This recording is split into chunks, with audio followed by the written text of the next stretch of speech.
Depuis plus de 15 ans, le Centre de recherche interuniversitaire sur la littérature et la culture québécoise, le CRILC, organise un cycle de rencontres annuel avec des écrivaines et des écrivains québécois.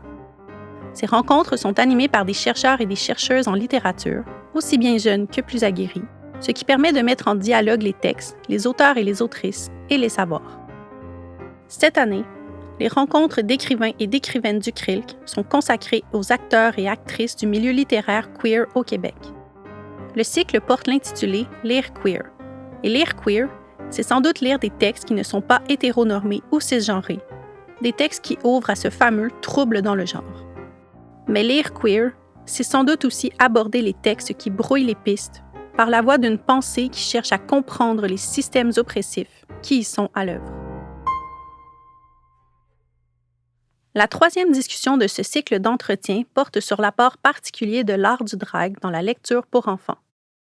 On envisagera la portée à la fois ludique et subversive d'une pratique qui permet de réactiver les codes de transmission propres au genre du conte tout en initiant à la différence.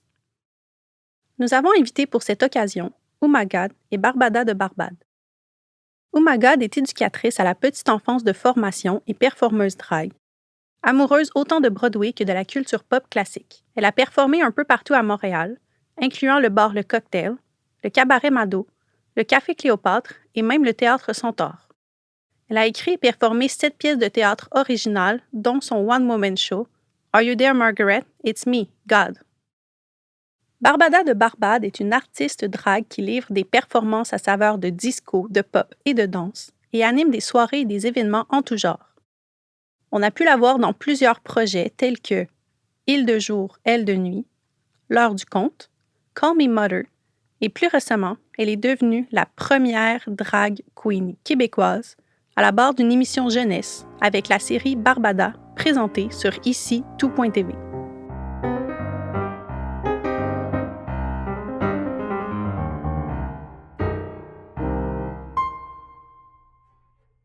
Oh my God, bonjour! Salut, comment tu vas, Barbada? Ça va, écoute, ça va bien. On a des belles choses qui se passent dans l'univers des dragues en ce moment, n'est-ce pas? Je pense qu'on Absolument. on vit des belles années, de la drague. Je pense que il y a une belle effervescence qui se crée. Ça crée des remous, évidemment. On en est conscient, toi et moi. Bien sûr. Mais je pense que c'est intéressant ce qui se passe. Ouma, je te connais quand même, mais parle-moi un peu de toi, de ton parcours de drague ou même ton parcours personnel aussi. Je viens juste de célébrer mon anniversaire de 8 ans en drague. Et puis... Bon anniversaire! Oh, merci. C'est ça, alors ça fait 8 ans que je performe en drague. Je suis quelqu'un qui me lance dans toute direction en même temps en drague, alors... je suis connu dans le village, hors du village, sur la scène de Juste pour rire, festival de Fringe, les scènes de théâtre, le monde de burlesque. Alors, je fais un peu de tout pour tout le monde. Tu sais, Comic-Con, Otakuthon, tout ça. Hors de drague, je suis éducateur de petite enfance qualifié. Ça fait plusieurs années que je travaillais dans les garderies ici à Montréal. Je pense que ça fait 5 ans maintenant que je suis drague à temps plein, mais à un moment donné, j'étais en train de faire les deux. Je travaillais dans les garderies le jour, puis le soir, je travaillais en drague. Alors, c'est ça, je suis quelqu'un qui trouve qu'il y a beaucoup de talents qu'on peut trouver dans l'éducation des enfants, puis tout ça, qui s'applique bien dans notre parcours de drague aussi. Mais je sais que toi aussi, t'as à peu près... Pas nécessairement les mêmes dates, mais tu as un courant qui se trouve pareillement dans ton histoire. Tout à fait. On a un parcours similaire, effectivement. Moi, ça fait un petit peu plus longtemps que Barbada existe. Barbada va être majeure au mois de février 2023. Wow. Donc, voilà, Barbada a 18 ans. Donc, ça fait 18 ans qu'effectivement, je fais des spectacles et tout ça. Et, un peu comme toi aussi, j'ai un autre job de jour. Mais tout récemment aussi, j'ai mis une pause sur ce travail-là pour me permettre de me concentrer évidemment sur la carrière de drague. Donc moi, je suis prof de musique au primaire. Donc ce qui est intéressant qui nous relie, c'est qu'effectivement, on travaille avec les jeunes, les deux. Hein? C'est ce qui est le fun. On n'est pas tout à fait au même niveau puisque toi, tu es plus dans la petite enfance, moi, je suis plus dans le primaire. Ouais. Là. Donc, effectivement, on couvre 2 âges différents, ce qui est génial parce qu'on se complète dans un sens pour ça, si tu veux. Donc, moi, c'est ça, plus de musique, plus au primaire. Là, je suis professeur de musique au primaire. Là, effectivement, depuis 1 an et demi, j'ai mis une pause sur ma carrière d'enseignant, mais les 2 carrières, en fait, ont commencé en même temps en 2005. Autant la carrière d'enseignant, où j'ai commencé à faire des suppléances en 2005, puis la carrière de drague aussi. Puis ils ont cohabité les 2 ensemble parallèlement toutes ces années-là. Sauf que plus récemment, là, la carrière de drague a pris le dessus, puis j'ai pas eu le choix de prendre une petite pause de l'enseignement. Alors, voilà.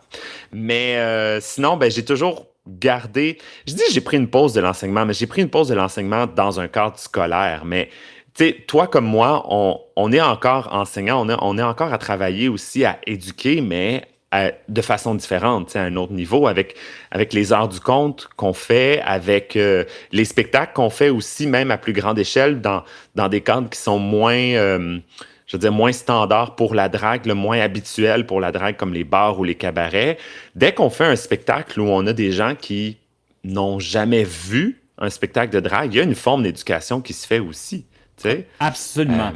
Comme j'ai dit, j'ai déjà fait des spectacles dans le festival de Fringe où est-ce que, on s'entend que souvent c'est des audiences d'adultes, mais il y a des événements pour enfants. Alors, on a notre art qui est devant eux dans le parc de Fringe ou au festival, des festivals théâtrales, Théâtre Centaure, des places comme ça, ou Comic-Con et des places comme ça, on se promène dans la salle, on est là, on a des gens qui nous demandent des questions, on fait des événements pour eux de maquillage ou de histoire ou de plein de choses comme ça. Alors oui, c'est vrai qu'on se trouve souvent, comme on est les gens avec le micro dans la main, on est souvent ceux qui aussi sont en train d'enseigner les gens, soit des adultes, des enfants ou des adultes enfants, mais...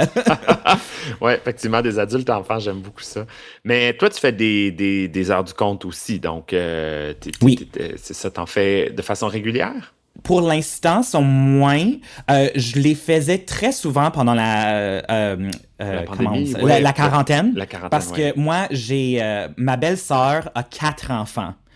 Alors, on a bien compris que c'était très difficile d'avoir 4 enfants à la maison sans de quoi à faire.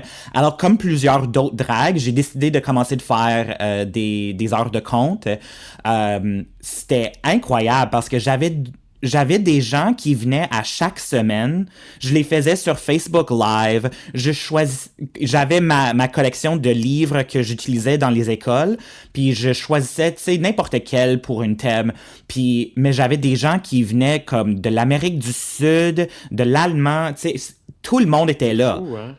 Oui, alors c'était clairement quelque chose qui était attirant pour le public. Les enfants trouvaient ça génial. On avait des discussions aussi avec les adultes dans le chat. On avait des messages privés qui venaient pour demander des questions. On disait toujours, est-ce qu'il y a des questions dans l'audience? Mais des fois, les enfants sont gênés. Mais 2 jours plus tard, maman, qu'est-ce que ça veut dire? Puis on a des messages comme ça plus tard. Mon enfant aimerait savoir. Alors ça a été vraiment beaucoup, tout en un moment.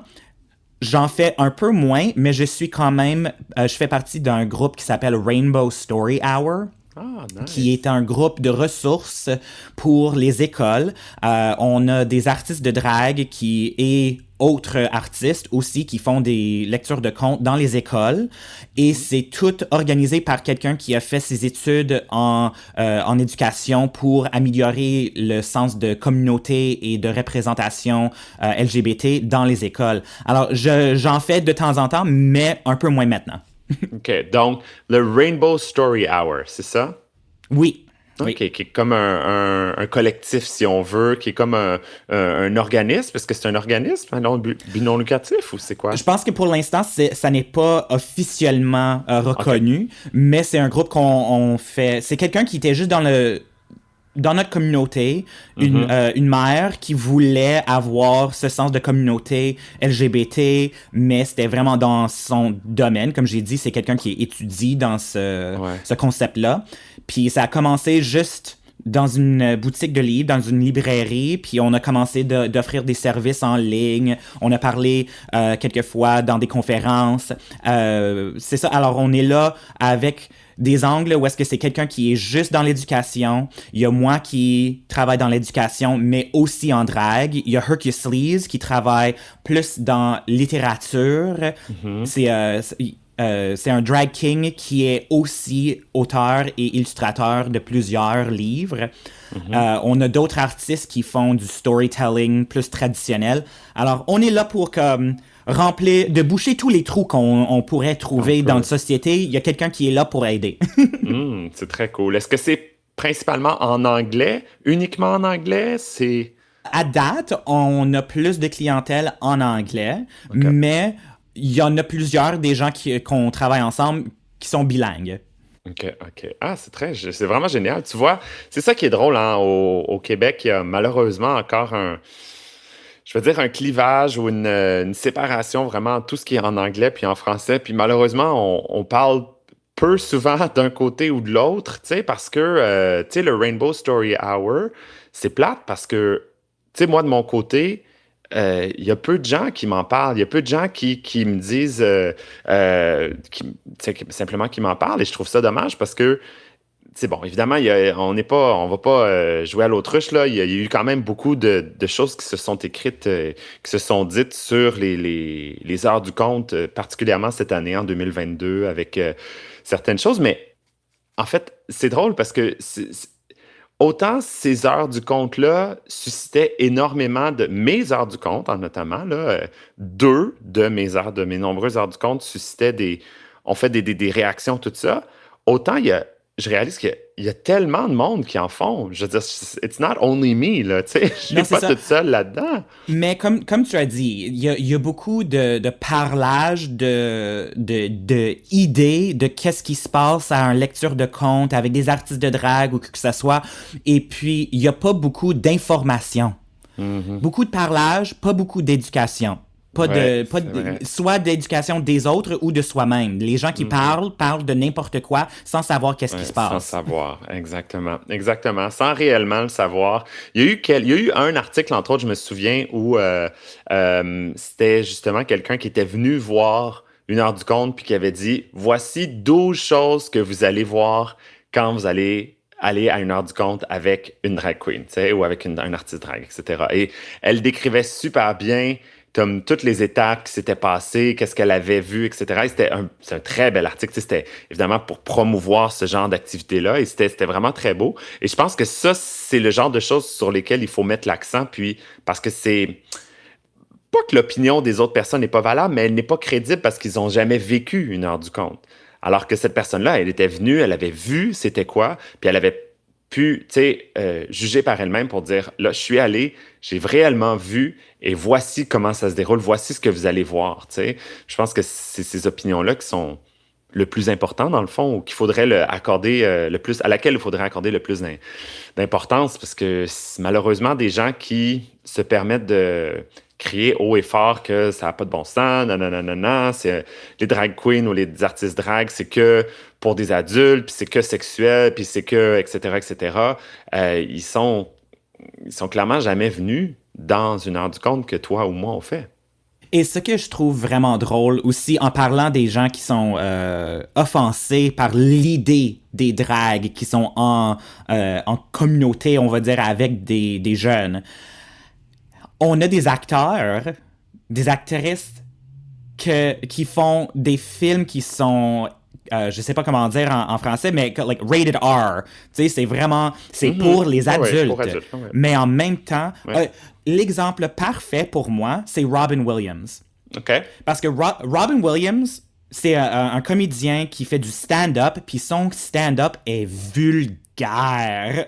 C'est drôle. Je ris à point de faire un petit pipi dans mes culottes, là. C'est drôle, mais c'est vulgaire des fois. Ouais. Mais, en même temps, on lui voit en forme de genie dans le film Aladdin. Et on lui trouve génial. C'est un exemple de comédie pour des enfants. Alors, clairement, si des acteurs sont capables de faire des rôles où est-ce que c'est des rôles Oui. pour adultes Oui. ou pour enfants, ben, des dragues, on est capable de le faire On est aussi. capable de faire exactement la même chose. Puis tu sais, t'as parlé du film Aladdin, mais je veux dire, Jumanji, Mrs. Doubtfire, tu sais, c'est tous des Mrs. films Doubtfire, familiaux. qui est classique, c'est un film de drague. C'est littéralement un film de drague, c'est vrai. Mais tu sais, c'est des films qui sont parfaitement adaptés pour les jeunes, où les interprètes ont su adapter leur langage, bon, le scénario, etc. Puis c'est très correct. Je pense que c'est exactement la même chose. Une des comparaisons aussi qu'on m'avait fait cet été, puis qui m'avait fait comme, wow, OK, ça c'est une bonne comparaison à utiliser, c'est par exemple, les films de super-héros, Batman, whatever, tu sais, je vois plein de petits garçons qui se déguisent en Batman pour l'Halloween ou en Superman ou peu importe, puis je suis comme, go for it, il n'y a pas de problème, si c'est ça qui vous motive, etc. Sauf que je vous enverrai jamais aller voir le dernier film de Batman qui est super violent, qui est genre 16 ans et plus ou quoi que ça n'a pas de bon sens. Ben, c'est le même principe aussi. Je veux dire, c'est le même Batman, mais il est adapté pour les tout-petits avec les figurines, etc. Puis il est adapté pour les plus vieux pour des films qui sont disponibles en ce moment. Je pense que... En fait, la problématique aussi, je pense, c'est qu'il y a encore évidemment une méconnaissance de l'art de la drague. Et comme c'est relativement nouveau, les gens pensent que il y a une seule forme d'art de la drague. Tu sais, il y a un seul style de drague. Ils savent qu'il y a plusieurs dragues différents. Là. Ils savent que, bon, il y en a qui ont des cheveux rouges, d'autres qui ont des cheveux bleus, d'autres qui ont des cheveux... whatever, tu sais. Mais ils s'imaginent que c'est toute la même affaire. Mais je suis comme, en musique, là, vous faites pas ça, là, en chanson. Tu sais, imagine le gala de la disque, là, où ils remettent une catégorie, puis c'est le chanteur de l'année. That's it. Gala est fini. Un trophée, vous retournez à la maison, c'est le chant. Mais non, il y a une catégorie dans toutes les formes de musique, pop, country, peu importe. Les gens se séparent comme ça. Ils sont capables de distinguer que ah ouais, un chanteur pop, c'est pas comme un chanteur country, puis c'est pas comme un chanteur heavy metal, ou c'est tous des styles différents, mais il y a exactement la même chose dans l'univers de la drague.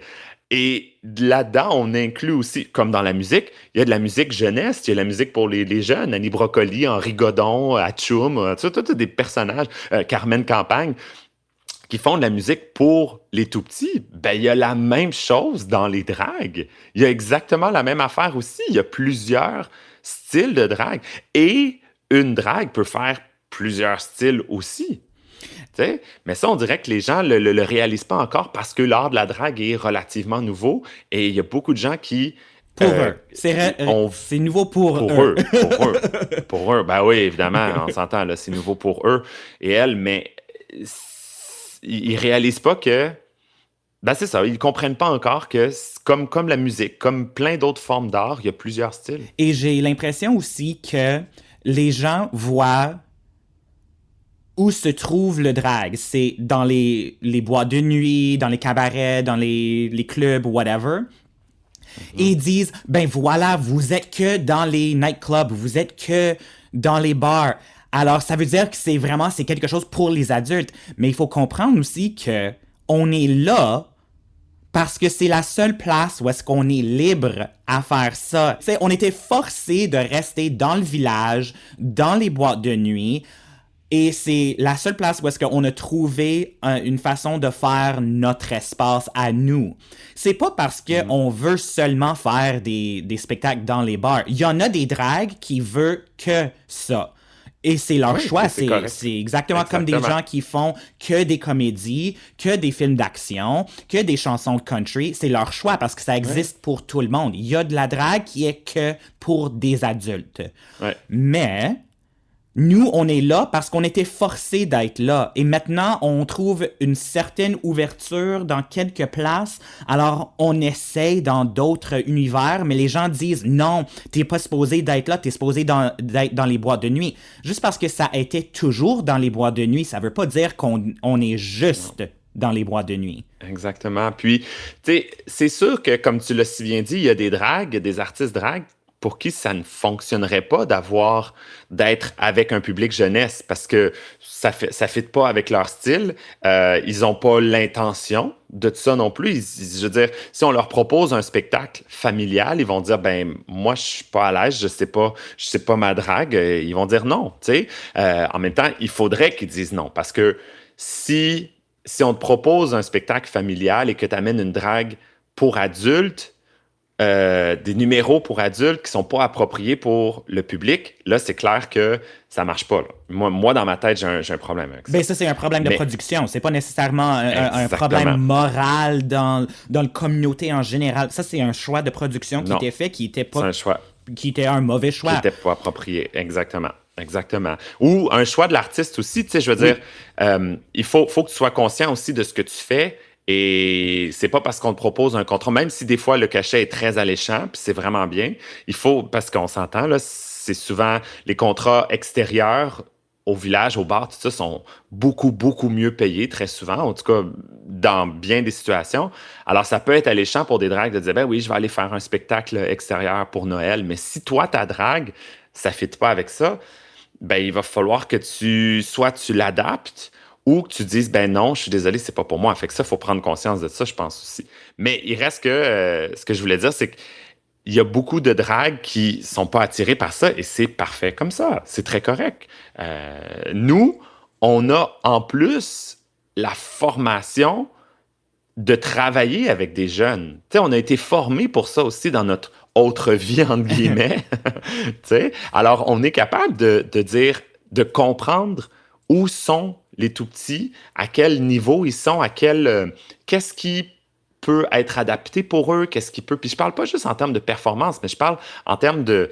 Quand on leur parle carrément, tu sais, on sait comment leur parler avec des mots qui les rejoignent eux, qu'ils comprennent, sans les infantiliser non plus, mais en même temps, en donnant un bon spectacle, tu sais, qui peut plaire à tout le monde, là.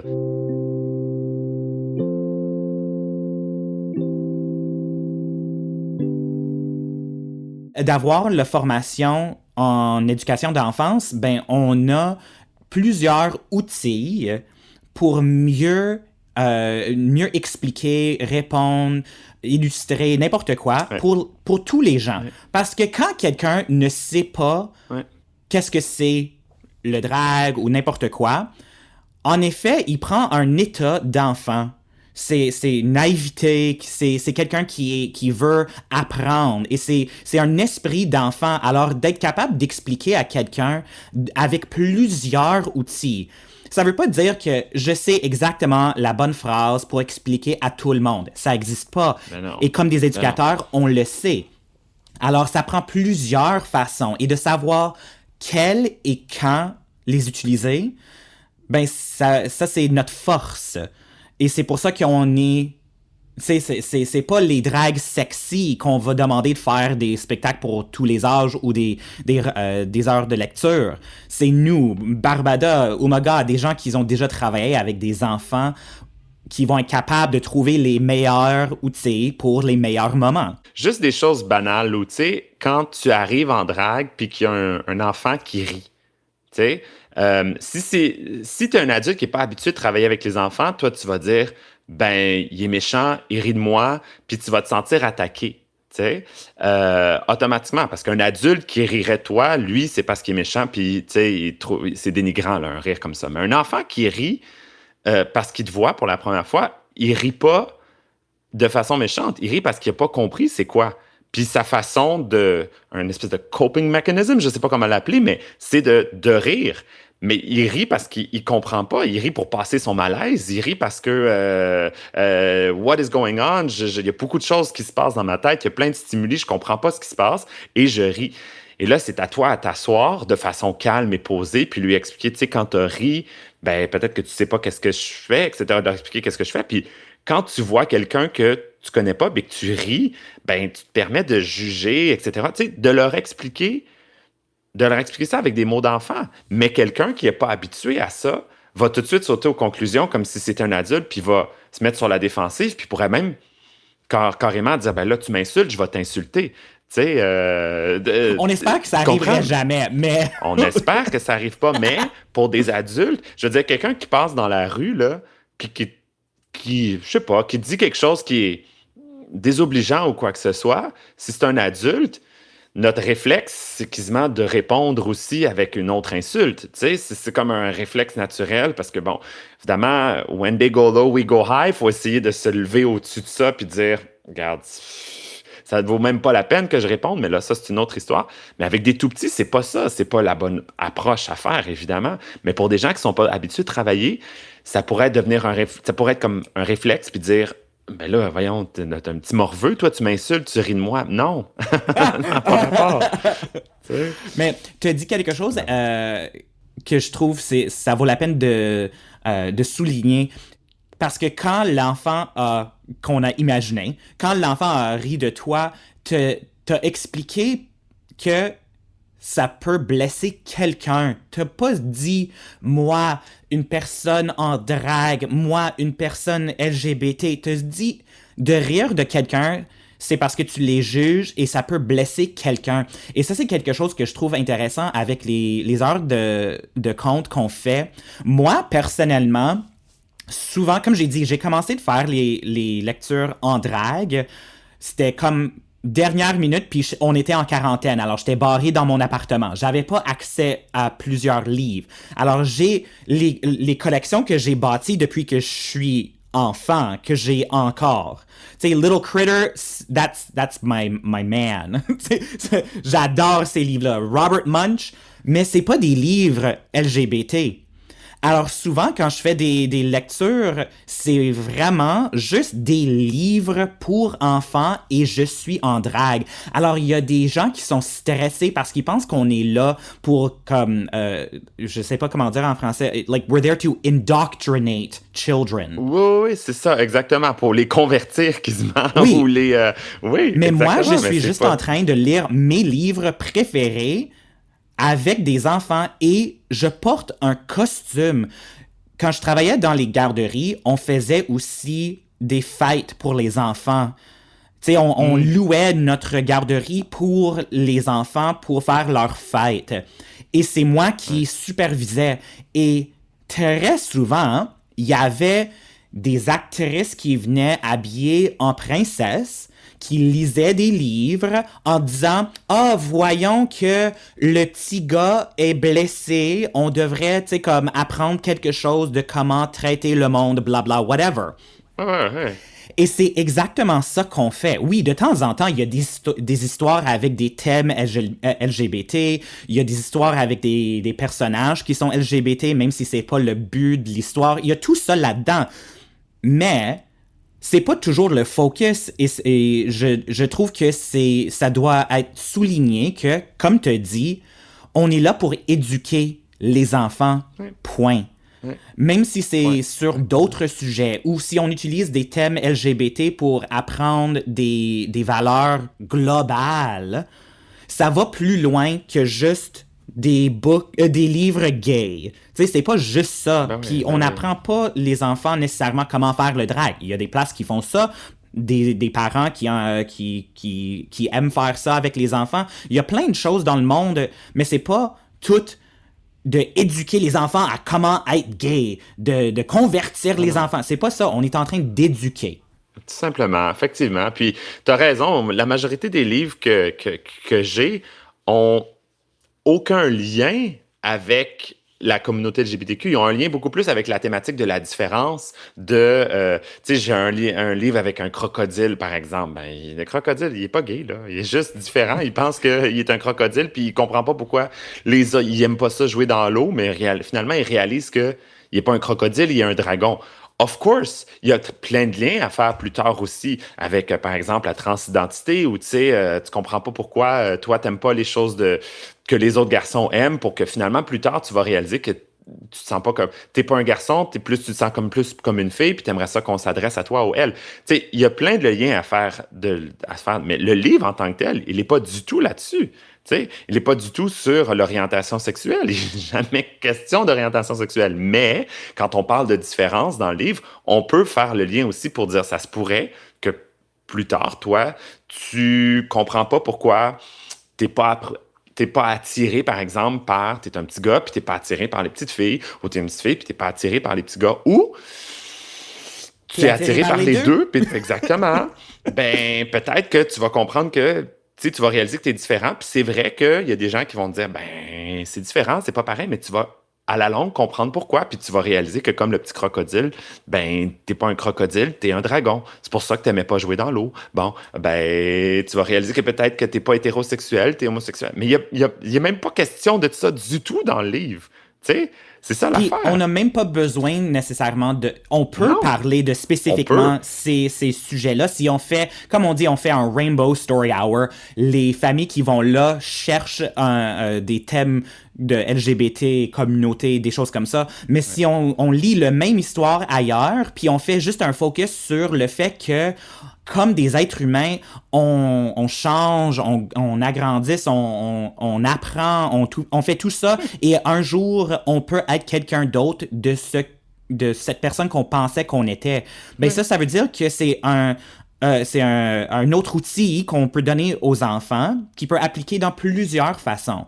Tu sais, moi, je lis des fois des histoires, puis oui, si on regarde, ça fait vraiment très thématique LGBT. Mais pour moi, ce qui est important, c'est que je viens d'une famille où est-ce que ma mère, elle est comptable, ma sœur est aussi dans ce domaine-là, puis mon oncle est littéralement un mathématicien. Je ne suis pas capable de faire des mathématiques. Ma mère m'a forcé de prendre des cours de comptabilité au secondaire. Et je me sentais comme il y avait quelque chose qui était pas correct avec moi, parce que j'étais la seule personne dans ma famille qui était pas douée en mathématiques. Oui. Mais en lisant des histoires comme ça, j'ai réalisé, non, je peux faire partie de ma famille et être différent.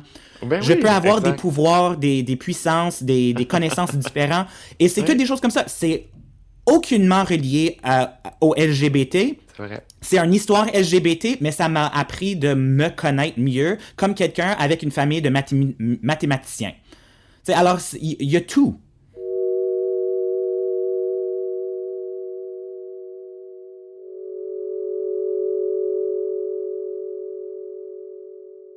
Moi, je suis curieux de savoir comment tu choisis tes livres en général. Est-ce qu'il y a des gens qui te les conseillent? Est-ce que tu fais des recherches? Est-ce que tu y vas par thème aussi, j'imagine? Ou Ben, comme j'ai dit, au début et même maintenant, j'ai ma collection que j'adore de mes livres que j'ai comme trouvé pendant toute ma vie. Je suis pas quelqu'un qui lit beaucoup, mais j'adore les histoires.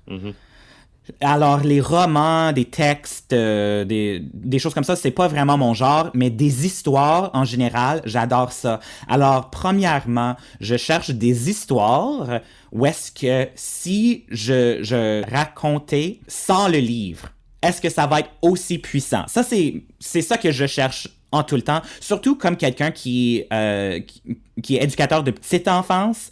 Ça veut dire que je dois toujours attirer vraiment l'attention des enfants pour le plus long possible. Alors, quelque chose qui est très cérébral, ça peut devenir un peu trop pour eux. Alors, je cherche vraiment... C'est pour ça, comme j'ai dit, les histoires de Little Critter, de Mercer Mayer, il y en a un... I was so mad. J'étais tellement fâché. Et de le lire avec les enfants, on voit que c'est une émotion qu'ils reconnaissent profondément, mais ils ont rarement la chance de l'exprimer. Alors, pendant l'histoire, le Little Critter dit toujours... J'étais si fâché!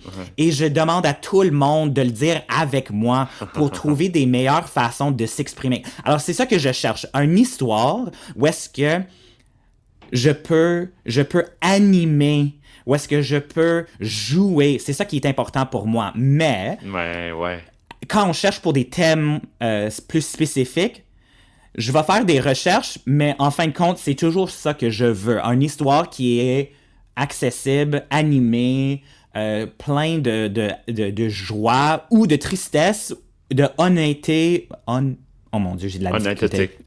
Merci. Mais il y a tout ça, mais on est capable de le livrer avec beaucoup d'animation. C'est ça que j'aime. Parce que c'est comme ça que les enfants vont apprendre le plus sincèrement. Parce que ça se peut qu'on leur donne une histoire où est-ce qu'il y a quelque chose à répéter ou de comprendre. Mais si c'est trop sec, si c'est Ouais, plate, si c'est trop cérébral, ouais, c'est ça. Faut que ça soit dans le plaisir. Faut que c'est ça ça soit dans le exactement. plaisir. Et Les c'est pour enfants ça que apprennent le beaucoup par le drag plaisir. est tellement important aussi là-dedans, parce que Ben c'est oui, un costume qui le rend en plaisir. On est ben des oui. créatures de paillettes, alors c'est comme, oui, je vais écouter, t'es drôle, t'es amusant, tu sais, on aime ça. C'est Mais ça, toi, exactement. qu'est-ce que tu cherches dans tes livres? Ben, c'est sûr que moi, comme toi, j'ai mes classiques aussi. J'ai, tu sais, des livres que je me dis, c'est comme des must, si on veut, dans le sens que je les connais tellement bien que je suis capable de m'amuser là-dedans. Puis, même si des fois je déroge un peu, ou il y a des personnages aussi, alors je suis capable de le faire plus grand que nature. Je me souviens, il y a un livre où à un moment donné, il y a un personnage qui pleure, puis je fais durer le pleur pendant genre 1 minute, là, c'est long, puis je reviens toujours à... Ah! Il repart à pleurer, puis dès que il s'est calmé un peu, il repart, puis ça fait rire les enfants. Tu sais, le but, c'est que ça soit aussi ludique et vraiment plaisant, puis drôle aussi, là. Je pense que j'ai mes classiques comme ça, mais je suis toujours... J'aime ça parce que j'essaie de plus en plus j'essaie de découvrir de nouveaux livres. Alors, quand je vais dans les bibliothèques, tu sais, des fois, je demande aussi aux bibliothécaires de me dire si vous avez des suggestions, là, allez-y, tu sais, je suis très, très, très ouvert à ça. Mais évidemment, c'est sûr qu'il y a des livres qui sont pas appropriés en ce sens qu'ils sont pas... c'est des livres que tu lis couché dans le lit à côté. Tu sais, l'enfant est Oui. à côté de toi, puis tout ça, fait que c'est pas un livre spectacle. Tu sais, c'est pas un livre qui a des punchs ou qui a des personnages ou qui a quelque chose de plus grand que nature que tu peux interpréter en spectacle. Donc, c'est pour ça, par exemple, que pour moi, je suis jamais allé vraiment dans, exemple, les poèmes. Tu sais, j'en ai pas beaucoup, j'en lis pas vraiment de poèmes. Je lis certaines histoires qui riment, donc il y a un peu comme la tonalité d'un poème, si on veut, parce qu'il y a certains rimes, tout ça, mais tu sais, un poème en tant que tel, je pense que ça serait peut-être pas assez spectaculaire ou assez... tu comprends? Mais tu vois, c'est drôle parce que moi, j'avais un professeur quand j'étais en primaire. Mhm. Honnêtement, il était pas le meilleur professeur du monde, mais une chose qui était absolument le plus incroyable, ça m'a marqué, c'est la façon qu'il était capable de lire une histoire. La seule raison que j'aime ça, lire une histoire, c'est à cause de lui. Et Mm. lui, il m'a introduit à Shel Silverstein. Ah, OK. Et puis, il fait du poésie, c'est en anglais, mais c'est juste par exemple. Et c'est des histoires, des poèmes, et sont tellement ridicules. Il y en a un que je lis tout le temps parce que c'est un roi qui aime les sandwichs au beurre de peanut, mais sont tellement gluants que sa bouche devient comme fermée, comme c'est de la colle, et tout le monde essaie de l'ouvrir, et c'est absolument ridicule.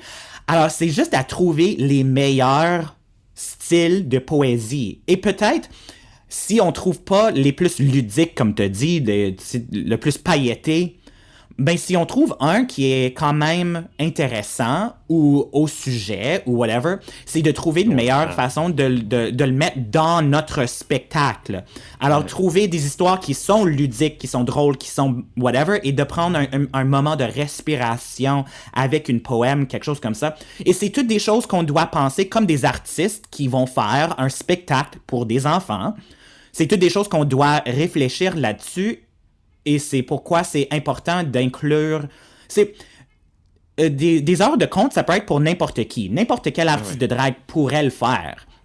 Mais c'est aussi vraiment intéressant de nous inclure dans la conversation pour démontrer que, oui, c'est plus que juste un cross-dresser qui lit des Ouais. livres. Tu sais, comme, ça donne beaucoup plus. Exactement, exactement. Puis... Mais sincèrement, je trouve ça génial ce qu'on fait. Tu sais, mais tu sais, moi, je suis curieux de voir, en fait, comment tu réagis par rapport à ces personnes-là qui font des commentaires, justement, pas en connaissance de cause. Tu sais, des choses que, clairement, tu le vois que la personne elle sait pas de quoi elle parle, tu sais. Que ce soit des commentaires sur les réseaux sociaux ou des fois même, ça peut être plus largement dans les journaux, là, des chroniques ou des espèces de lettres ouvertes, là, si on veut, dans le journal ou à la radio, peu importe, où ces personnes-là, clairement, savent pas de quoi ils parlent. Ils sont jamais venus ils se basent sur forcément des préjugés ou ce qu'ils pensent connaître de la drague, ou ils sont venus voir un spectacle de drague dans un cabaret pour adultes une fois, puis là, ils s'imaginent que ça, c'est la drague. La drague, c'est que ça.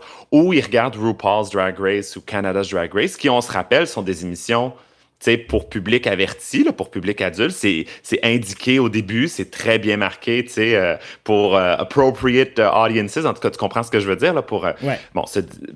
Mais ils s'imaginent que ça, la drague, c'est que ça à ce moment-là. Alors, c'est quoi ton approche par rapport à ça? Est-ce que tu leur dis, you know what, ça vaut même pas la peine, je réponds pas, je bloque? Ou tu dis, je prends l'occasion d'essayer même si ça va me demander énormément de travail puis énormément de de travail sur moi, pour leur répondre, pour peut-être éventuellement être capable de changer leur opinion ou à tout le moins, Ben, tu sais. je pense que moi, je suis quelqu'un, même si des fois je manque de patience, je suis quelqu'un qui a beaucoup d'empathie. Et je vois, I see the best in everybody. Ouais. J'essaie de voir le meilleur en tout le monde. Alors même quand il y a du monde qui sont... S'ils nous cherchent, même si c'est des gens qui nous cherchent, dans ma tête, c'est quelqu'un qui est mal éduqué ou qui est blessé ou qui a peur. Et comme j'ai dit, quelqu'un qui demande des questions se met dans un espace d'enfance, dans le sens que c'est naïveté, t'es vulnérable quand tu demandes des questions. Mais quand je vois quelqu'un qui est fâché avec nous, qui clairement comprend pas qu'est-ce qu'on fait, c'est encore quelqu'un qui a peur. Et encore, je trouve ça un état très... comme c'est très enfant. Mm-hmm. Alors, je leur donne beaucoup de temps et de chance et d'espace pour demander leurs questions. J'ai pas toujours les meilleures réponses. Des fois, je deviens frustré, je deviens insulté et peut-être même insultant. Ça arrive. Mm-hmm. Ouais, c'est naturel. Mais C'est j'essaie humain, toujours... Tu sais, j'essaie de dire toujours de la vérité et aussi, comme quelqu'un qui est éduqué en petite enfance, je peux bien m'expliquer parce que premièrement, je suis éduqué. Alors, quand je fais des choix dans mes lectures de contes, je fais des choix qui sont basés dans l'éducation d'enfance. Les pédagogues, les théories, tout ça est impliqué dans mes choix. Alors, ça, c'est numéro 1. Mais numéro 2, je suis aussi quelqu'un qui est doué, qui sait comment expliquer une chose de plusieurs façons, de me répéter plusieurs fois, jusqu'à temps que ça devienne plus clair et que quelqu'un d'autre a le moment de comme, tu sais, l'ampoule de lumière, tu sais, le ting! Ah, je comprends. Alors, je vais essayer de me rendre le plus loin avec quelqu'un, mais oui, à un moment donné, éventuellement, si c'est quelqu'un qui est rentré dans la conversation, en anglais, on dit « in bad faith », c'est quelqu'un qui avait aucunement le but... intentions. Oui, quelqu'un qui n'avait pas le but d'apprendre, ben éventuellement, je vais l'ignorer. Mais j'essaie toujours d'éduquer, parce que c'est ça mon rôle comme éducateur, c'est pas juste des enfants. Quand je présente une théorie de comment moi j'aimerais interagir avec le monde, peut-être il y a quelqu'un qui a des questions, c'est mon travail comme éducateur d'éduquer. Et ça va pour tout le monde. Mais ça, c'est moi. Je sais que je suis quelqu'un qui a beaucoup comme je disais, c'est beaucoup de patience, même si des fois je deviens frustré, j'ai beaucoup de patience pour ces gens-là. Est-ce que toi, tu fais des conférences des fois sur l'art de la drague, sur ta drague, sur plus... Tu sais, quand je dis conférence, je veux dire plus vieux, là, tu sais, secondaire, adulte. Est-ce que c'est quelque chose que tu fais de temps en temps aussi? Ça m'a déjà arrivé, mais c'était toujours dans des espaces où est-ce que c'est les gens qui sont là veulent m'entendre. Alors, c'est toujours des expériences très positives.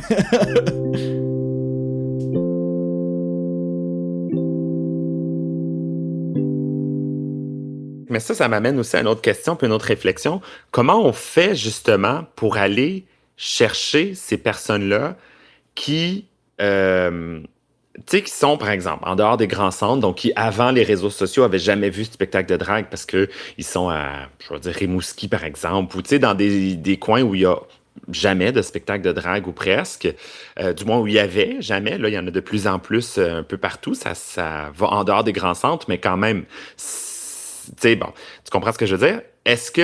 Comment on fait pour aller chercher ces personnes-là puis leur montrer ce que c'est réellement, puis les éduquer finalement? Parce que en bout de ligne, des fois, ça devient effectivement comme une chambre d'écho quand les gens qui viennent dans les Arts du Conte, c'est ceux qui veulent se déplacer dans les Arts du Conte. Et donc, c'est sûr que il se crée une belle atmosphère parce que les gens qui sont là sont, de façon générale, habitués ben pas habitués, mais ils savent un peu ce qu'ils s'en viennent voir. Ils ont fait l'effort de se déplacer pour venir à une heure du compte, par Ouais. exemple, ou ils ont fait... Tu sais, c'est pas évident là, d'aller chercher ces personnes-là qui, eux, feront pas cet effort-là. Pour moi, ça a été plus... J'avais la chance, comme j'ai dit, j'ai commencé pendant la quarantaine de faire mes lectures de contes. Moment donné, je travaille encore beaucoup avec Literacy Québec. C'est un organisme à Verdun qui fait des ressources pour des gens qui apprennent de lire à tout âge. Tu sais, il y a des ressources pour les enfants, pour les éducateurs, pour des adultes, pour tout le monde d'apprendre à lire. Et j'ai fait beaucoup de lectures de contes en drague pour eux. Et sont plus thématiques. Je suis devant mon caméra, je lis, je fais des questions, mais sont pas nécessairement comme... Il n'y a pas de réplique parce qu'il y a personne d'autre qui est là avec moi.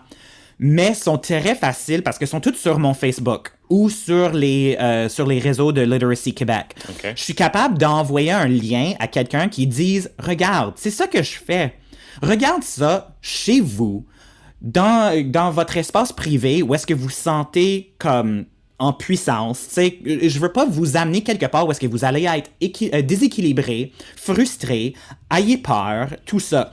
Prends ça chez vous, regarde ça dans ton temps, regarde plusieurs fois, comme tu veux, réfléchis là-dessus avant d'être fâché sur quelque chose que tu n'as jamais vu.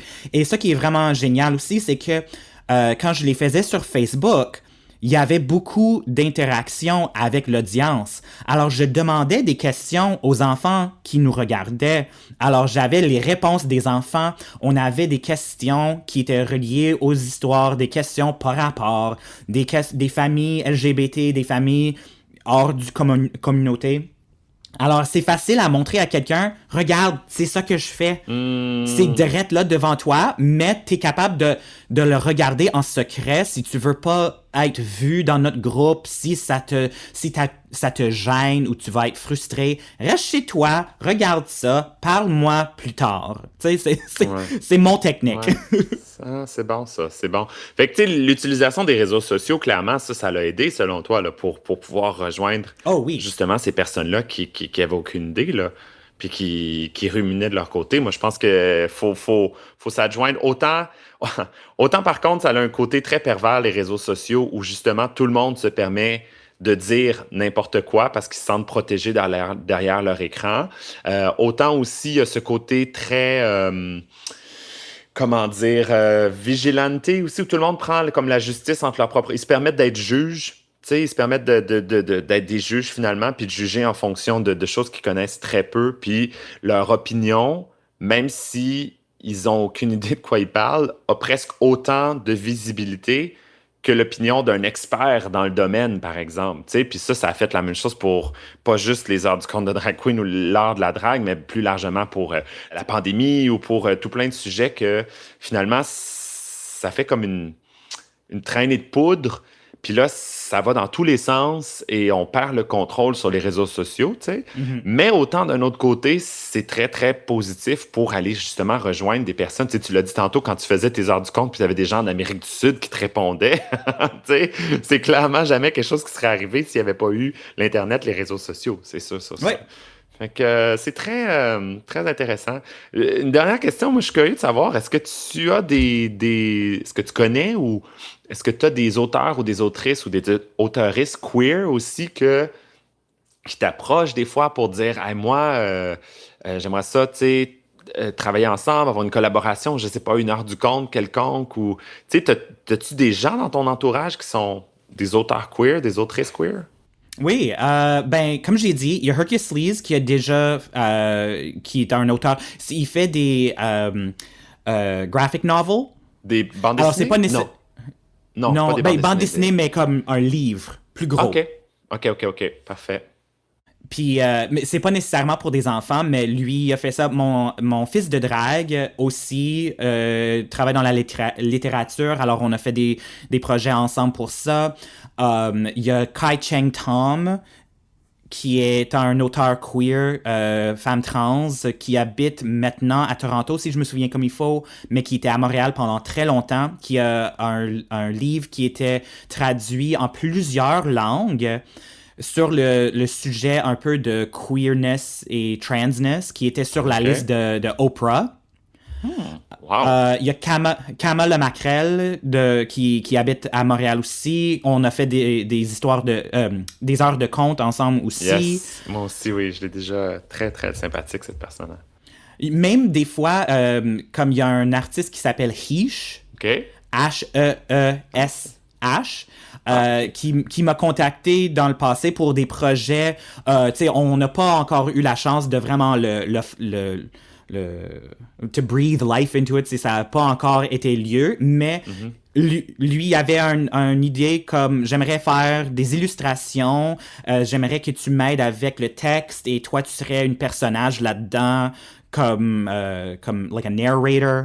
Alors oui, je trouve que maintenant qu'on a cet espace, pas juste à cause du drag story time, c'est pas juste à cause de ça, mais ça donne un autre avenue, un autre voie où est-ce qu'on peut trouver d'autres gens avec qui on peut travailler, des choses comme ça. Alors, ça ouvre beaucoup de portes et ça fait beaucoup de connaissances et beaucoup de networking que j'adore.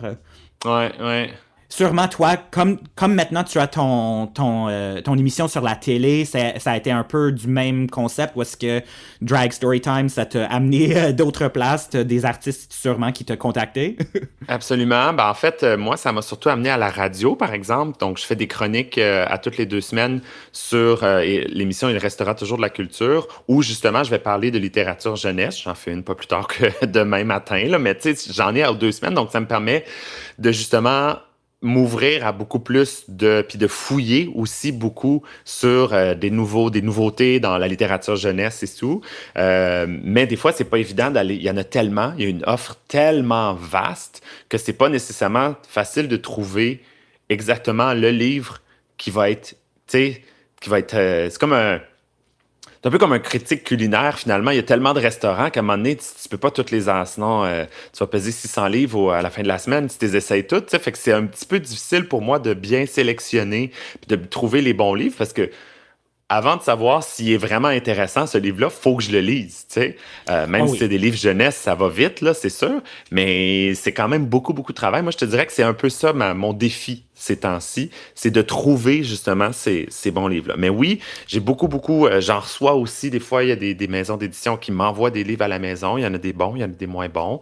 Donc, j'essaie de voir, puis de parler des nouveautés, de parler de fouiller un peu, mais c'est pas évident parce que contrairement à avant où j'avais quand même mes quelques livres que j'aimais bien et que là, j'ai fini là, d'en parler de ceux-là. Là, il faut que j'aille beaucoup plus loin puis que je parle de d'autres livres. Alors, il faut que j'en découvre, il faut que j'aille souvent à la bibliothèque, il faut que je me donne des thématiques, dire, OK, dans 2 semaines, je vais parler de telle thématique. Comme là, c'est la COP 15, alors je vais parler de l'environnement puis de la biodiversité. Alors, trouver des livres spécifiquement sur ce thème-là, tu sais, c'est pas nécessairement... c'est mon défi, je te dirais, ces temps-ci. Tu avais dit un commentaire avant aussi par rapport aux bibliothèques, et je veux juste souligner encore parce que je suis ami avec plusieurs personnes qui sont auteurs ou illustrateurs ou des choses comme ça, mais qui travaillent aussi dans les bibliothèques. Demandez aux bibliothécaires pour des suggestions. Et ça c'est une suggestion pas juste pour toi, ça c'est pour tout le monde qui écoute en ce moment. Demande. Ouais. Les bibliothécaires veulent te parler de tous les livres. Ils ont des suggestions incroyables. C'est des gens qui sont formés. Yep. Il faut faire des formations pour être bibliothécaire. Et, tu sais, moi, même, comme j'ai dit, moi, j'ai une collection que j'ai amassée pendant des années en travaillant dans les garderies. Alors, j'y vais moins aux bibliothèques des fois, mais j'ai quand même ma carte de bibliothèque parce que j'ai dit, ça va dire au gouvernement que il y a plus de personnes qui vont aux bibliothèques. C'est important. On doit leur donner des ressources, de l'argent, du temps, de publication, whatever. Tout ce qu'ils ont besoin parce que les bibliothèques sont tellement importantes comme un espace éducatif, mais aussi un espace communautaire. Soit pour les gens juste communautaire pour les gens qui aiment lire, mais aussi les gens qui ont des intérêts très spécifiques, la communauté LGBT, les gens qui n'ont pas d'Internet et qui cherchent communauté ailleurs. Les bibliothèques sont tellement importantes. Ouais, I agree, 100%, très, très, très. Puis je pense que c'est le message aussi qu'on veut amener. C'est, tu sais, souvent quand je fais les heures du conte, leur dire qu'on a fini, je leur dis, tu sais, les histoires qu'on a lues aujourd'hui, là, vous en avez des milliers et des milliers qui sont toutes accessibles gratuitement. Allez plonger, allez fouiller avec vos parents pour voir, pour en ramener à la maison. Puis mon Dieu, que je suis donc content quand justement, après l'heure du conte, une fois que je quitte, puis je vois des enfants qui repartent avec leurs 3, 4, 5 livres à la maison, tu sais, je suis comme, OK, mission accomplie aussi dans un sens, parce qu'en bout de ligne, c'est ça aussi. Le but, c'est d'intéresser les enfants à la lecture. Oui, d'ouvrir les esprits, de tout ça aussi, mais le but principal, je pense, c'est ça. C'est de les intéresser à la lecture, puis qu'ils et elles continuent à lire le plus longtemps possible. Ouais.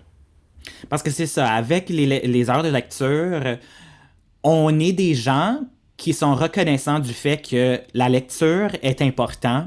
La lecture est un outil, est un connaissance, un pouvoir.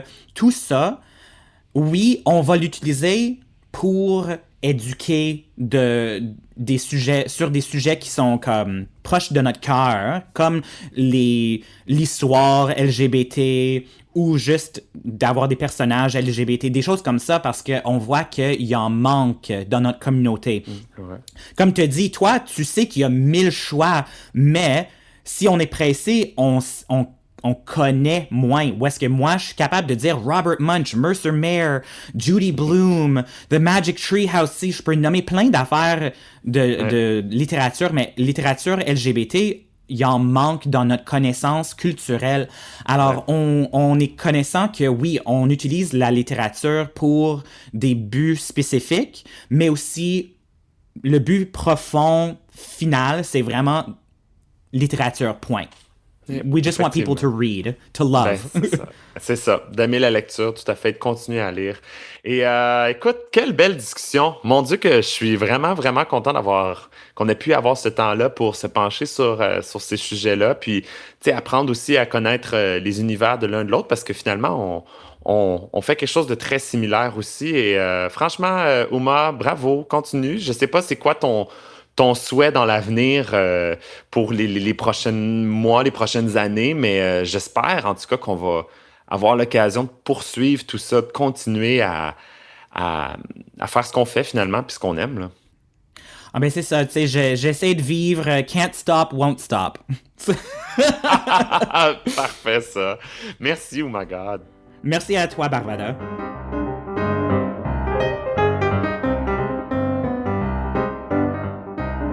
Merci d'avoir écouté cet entretien entre Oumagad et Barbada de Barbade, un entretien réalisé en collaboration avec La Puce à l'oreille.